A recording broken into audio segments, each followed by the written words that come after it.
everyone, Evelyn here. Today I'm going to show you guys how I shade. My shading style is a nice mix between cel shading and ambient occlusion. At the end of the video I'll be showing all my brushes that I use, and you'll be able to screenshot it to copy the same settings on the brushes if you'd like. I'll also have a link below in the description to my Speedpaint studio tips in case you guys want to check out any more of my tutorials as well. Alright, let's get started. My shading style is pretty simple, and I always start out with the background. The background will always be an indicate to where the light source will be, and from there I can start drawing. Usually I like to make a color palette beforehand. It helps me keep a limited color palette and not go around adding more colors than needed. In this case I didn't have one, but I knew I wanted something green, lively and foresty, bright and vibrant, so when I came up on the screenshot of the scene from Midsummer, I knew that I really wanted to use it for the piece. If you're ever having problems with the color scheme, shadows, or a pose, always use a reference. They're really your best friend. It's okay not to know how to draw something. That's why when you start drawing, they'll say to paint what's in front of you, because what you think is there versus what is actually there isn't always the same. Practice makes perfect. When I was thinking about making this, I knew that I wanted the characters to be sitting, and while searching for poses on Pinterest, I came across this picture, and it was perfect for the piece, and I knew I could reference the shadows as well. So pick from different areas if you need to.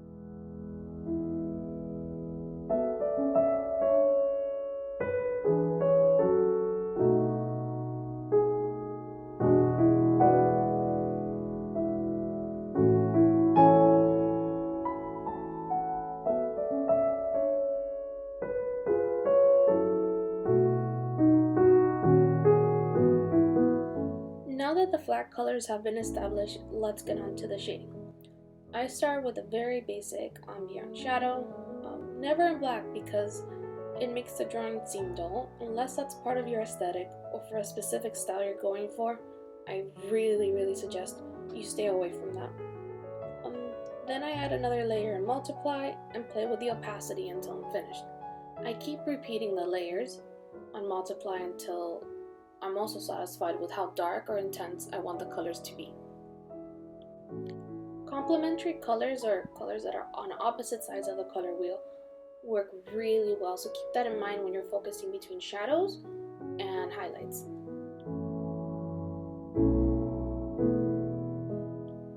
For clothing, one of the brushes that I've really learned to love has been the gouache brush and the gouache blender brush. It lends a little bit of texture to the painting, especially in clothing, that's really nice without having to add like multiple layers to it to make it seem like clothing.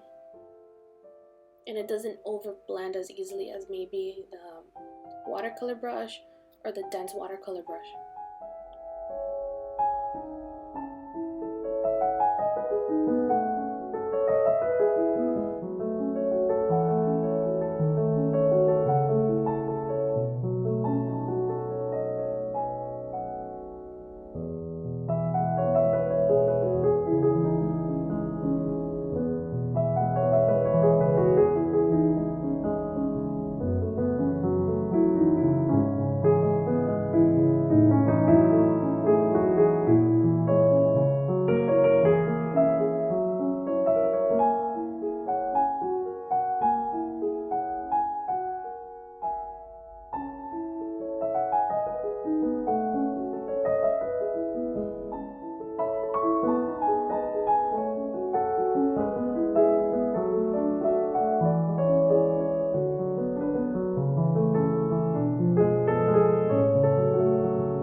watercolor brush and the soft watercolor brush. They're both really light, and depending on the density, they help with not over blending. They're really user friendly for beginning artists and even those who are higher up in terms of experience. And you can play around with the settings a lot, and they can help you mix multiple colors without having to use the blending brush so much or rely on it. Regardless of what part of the drawing I'm currently painting, whether it's the skin, hair, clothing, eyes, mouth, I always almost follow the same formula, always from dark to lightest, and I like to compartmentalize everything on different folders. I feel it's easier that if you mess up, you can just, go open the folder, open a separate layer, and then work on each layer. Especially for beginners, that is like a key thing I recommend, because it's a lot easier to fix one layer than it is to fix the overall painting.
Well, I hope that this small, simple tutorial was helpful for you guys.